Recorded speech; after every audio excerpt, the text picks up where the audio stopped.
ఢిల్లీ శాసనసభ ఎన్నికల పోలింగ్ కొనసాగుతోంది. రాష్ట్రపతి, ఉపరాష్ట్రపతి, పలువురు కేంద్ర మంత్రులు, వివిధ రాజకీయ పార్టీల నేతలు, ప్రముఖులు ఓటు హక్కు వినియోగించుకున్నారు.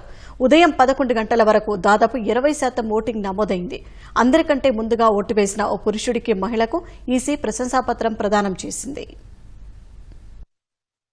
ఢిల్లీ అసెంబ్లీ ఎన్నికల పోలింగ్ ప్రశాంతంగా సాగుతోంది. ఉదయం 11 గంటల వరకు దాదాపు 20% పోలింగ్ నమోదైంది. ఉదయం 7 గంటలకు మొదలైన పోలింగ్ సాయంత్రం 6 గంటల వరకు సాగనుంది. ఈశాన్య జిల్లాలో అత్యధికంగా దాదాపు 25%, అత్యల్పంగా 16.46%, బాబర్పూర్ నియోజకవర్గంలో అత్యధికంగా 31.30%, కరోల్బాగ్లో అత్యల్పంగా 11% ఓటింగ్ నమోదైంది. 2020 ఢిల్లీ శాసనసభ ఎన్నికల్లో 62.59% ఓట్లు పోలయ్యాయి.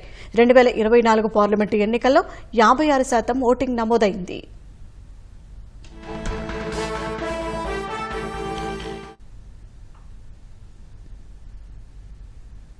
రాష్ట్రపతి సహా వివిధ రాజకీయ పార్టీల నేతలు, వివిధ రంగాల ప్రముఖులు ఉదయమే పోలింగ్ కేంద్రాలకు వెళ్లి ఓటు హక్కు వినియోగించుకున్నారు. రాష్ట్రపతి ద్రౌపది ముర్ము, రాజేంద్ర ప్రసాద్ కేంద్రీయ విద్యాలయంలో ఓటు వేశారు. ఉపరాష్ట్రపతి జగదీప్ ధన్కర్, సుప్రీంకోర్టు ప్రధాన న్యాయమూర్తి సంజీవ్ ఖన్నా, విశ్రాంత సీజేఐ డివై చంద్రచూడ్, ప్రతిపక్ష నేత రాహుల్ గాంధీ, కేంద్ర మంత్రులు జయశంకర్, హర్దీప్ సింగ్ పూరి, ఢిల్లీ లెఫ్టినెంట్ గవర్నర్ వికే సక్సేనా, సోనియా గాంధీ, ప్రియాంక గాంధీ తన భర్త రాబర్ట్ వాద్రా కుమారుడితో కలిసి వెళ్లి ఓటు వేశారు.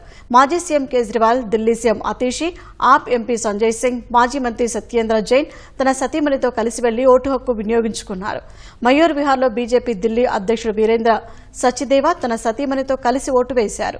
సిపిఎం మాజీ ప్రధాన కార్యదర్శి ప్రకాష్ కారాట్ తన సతీమణి బృందా కారాట్తో కలిసి వెళ్లి ఓటు హక్కు వినియోగించుకున్నారు. నౌకాదళాధిపతి అడ్మిరల్ దినేష్ కే త్రిపాఠి ఓటు వేసిన తర్వాత పోలింగ్ బూత్లో సెల్ఫీ తీసుకున్నారు. కె కామ్రాజ్ లైన్లో సైన్యాధ్యక్షుడు జనరల్ ఉపేంద్ర ద్వివేది తన సతీమణితో కలిసి వెళ్లి ఓటేశారు.